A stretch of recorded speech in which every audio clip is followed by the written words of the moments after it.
इस कार्यक्रम में मुख्य अतिथि के रूप में विराजमान परमादरणीय सम्मानीय सैनिक कल्याण बोर्ड के चेयरमैन प्रेम सिंह जी बहादुर, कोटपुतली के हम सबके प्रेरणा स्रोत और हम सबको मार्गदर्शन देने वाले परमादरणीय सम्मानीय कोटपुतली के पूर्व विधायक सम्मानीय रामचंद्र जी रावत साहब, सीकर जिले के जिला प्रमुख दाताराम जी, मंच पर विराजमान शंकर लाल जी, मालीराम जी, मोदी राम जी, और मैं सभी का नाम लंबा हो जाए। सम्मानित मंच, मेरे सामने विराजमान परमादरणीय सम्मानीय मेरे बुजुर्गों, नौजवान साथियों, और जहां तक मेरी आवाज जा रही है, मेरी मातृशक्ति को मेरा नमन।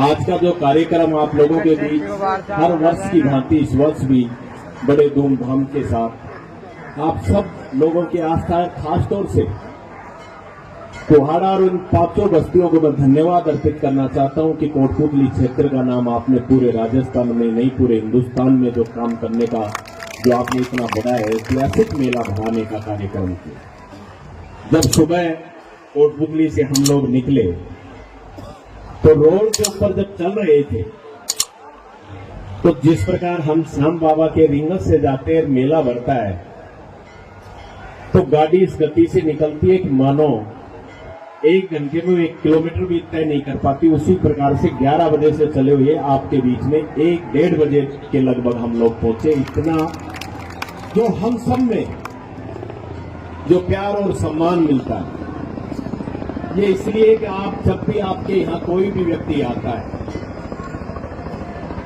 तो ये सभी लोग अपने पलक पावड़े बिछाकर उसको देव तुल्य मानकर उसकी आराधना करते हैं, उसका मान और सम्मान करते हैं।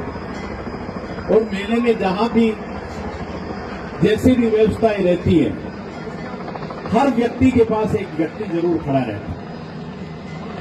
जिस व्यक्ति को जहां कोई भी आवश्यकता पड़ती है तो तुरंत प्रभाव से दूसरा व्यक्ति उसके पास खड़ा मिलता है। मेले बहुत से बढ़ते हैं, लेकिन जो लोगों की सेवा यहां की जाती है। अभी जब मैं मंच पर पहुंचा और हम बैठे हुए थे तो मैंने अभी मजाक में कर दिया, मजाक झुटका नहीं आई, इतनी देर में तो कली हाथ में पकड़ा दी। इससे बड़ी हमारे लिए सौभाग्य की बात नहीं हो सकती कि आप लोग किस मान और सम्मान के साथ ये मेले।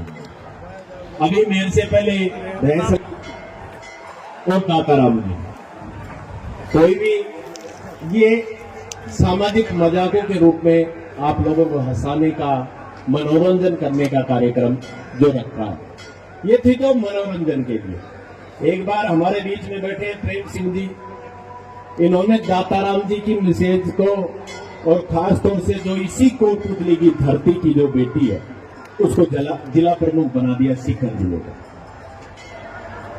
और मैडम आ गई सीकर के अंदर। मैडम का मतलब राजस्थान की मुख्यमंत्री वसुंधरा राजे सीकर के अंदर आ गई। प्रेम सिंह जी भी यहां बैठे हुए, ये कोई मजाक की बात नहीं है। नहीं, ये बैठे हुए कोई बात होगी तो बता देंगे क्यों। और जब ये बात करने लगे तो मैडम ने कहा जिला प्रमुख कहाँ है, उसको बुलाओ। तो अभी को ना हम जिला प्रमुख को नाम लेते खट खड़ो हो गए, काम नहीं करके रहना। ये उनकन जाबा लागो। जब किसी अधिकारी ने कहा प्रेम सिंह जी तो क्या कहते, प्रेम सिंह जी तो हमने बनाए थे, नहीं लेके रहना, जा जाता रहा, आ जाता रहा। तो जिला प्रमुख तो छोड़ दो जड़िया कनेसी का आयो, मैडम का हेलीकॉप्टर में बैठ वाला आयो। जब अधिकारी बोल दिया बोले मैडम ये जिला प्रमुख नहीं है, जिला प्रमुख तो और है, इनके घर से है और ये खुद हर जगह उस कार्यक्रम में पहुंचता है। तो वसुंधरा के सामने तो अच्छा कौन टिक पाओगे। जब मैं उन्हें आंख उठाकर बोला आप जिला प्रमुख, नहीं कहते मेरे भाई हिंदी जिला प्रमुख। तो ये कोई बातें चलती रहती है। मैं तो इतना कहना चाहता हूं मेरे साथियों, मेरे नौजवान साथियों, मेरे बुजुर्गों, आज इस पावन मेले के पर्व में जब हम लोग कुहाड़ा की इस बस्ती पर पैर रखा और इस धर्म में आए तो ऐसा देखने को मिल रहा था कि मानो पूरे देवी देवता आप लोगों पे इतने खुश हो, जहां भी देखे सिर्फ खुशहाली का माहौल, कहीं कोई अलगोजे बजा रहा है, कोई धमाल कार्यक्रम चल रहा है, कहीं कोई और कार्यक्रम चल रहा है। ऐसा हर भारतीय संस्कृति का समावेश हर जगह हो नहीं सकता। ये हम अपने आप में सौभाग्यशाली मानते हैं कि हमें भी इस कोटपुतली की धरा पर जन्म लेने का मौका मिला, आप लोगों के दर्शन करने का मौका मिला और आप लोगों से मिलकर जब भी इस मेले में आते तो बड़ी अपने आप में गौरवान्वित साल महसूस करते हैं कि हमारे यहाँ इस बस्ती में भी ऐसा मेला बनता है।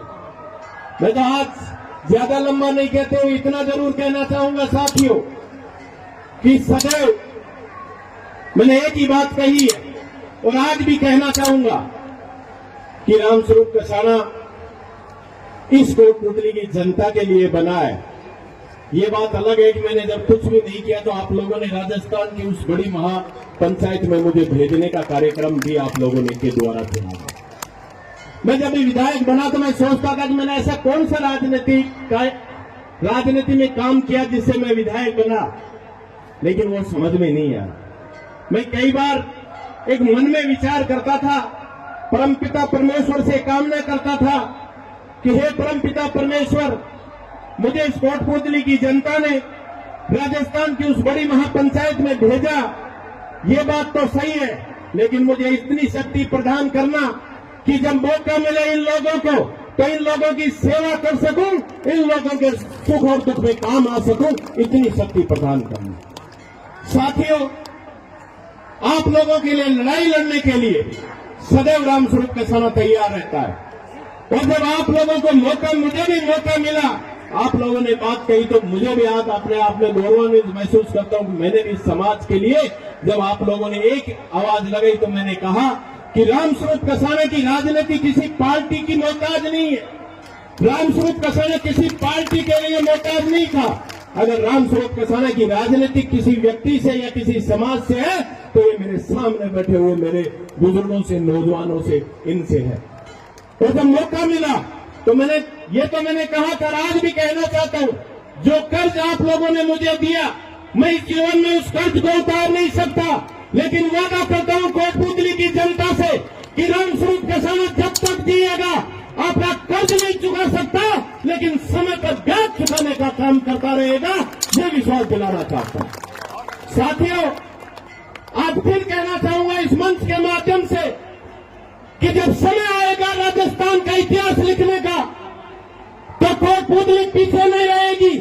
हमें आवश्यकता पड़ी अपने खून से, लहू से अगर इतिहास लिखने की, तो मैं विश्वास दिलाना चाहता हूं कि कोटपुतली का नाम राजस्थान के स्वर्ण अक्षरों में लिखा जाएगा।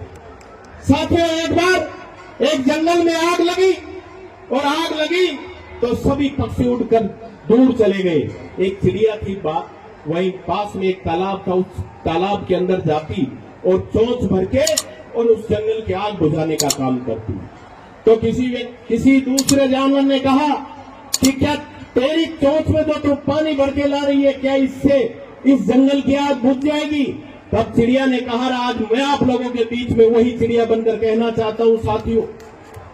उस चिड़िया ने कहा कि मुझे पता है कि जब मैं चोंच से पानी भर के ला रही हूं तो इस आग को मैं बुझा नहीं सकती, लेकिन जब कल इतिहास लिखा जाएगा और जब ये कहा जाएगा कि इस जंगल में जो पशु पक्षी रहा करते थे, जब ये जंगल जल रहा था तो छोड़कर भाग गए, इसको बचाने का किसी ने काम नहीं किया, तब ये लिखा जाएगा कि एक चिड़िया थी जिसने चोंच से पानी ला कर इस जंगल को बचाने का काम किया। मैं भी विश्वास दिलाना चाहता हूं साथियों, मेरे नौजवान साथियों को, मेरे बुजुर्गों को, कि जब तक मैं जीवित हूं सदैव आप लोगों की सेवा के लिए तैयार रहूंगा और सदैव वो कार्य करूंगा जिससे आपके मान और सम्मान में वृद्धि हो। आप सबने जो मान सम्मान मुझे दिया है, मैं सदैव आपका ऋणी और आभारी रहूंगा। इन्हीं शब्दों के साथ बहुत बहुत धन्यवाद। जय जवान, जय किसान। राम राम साहब।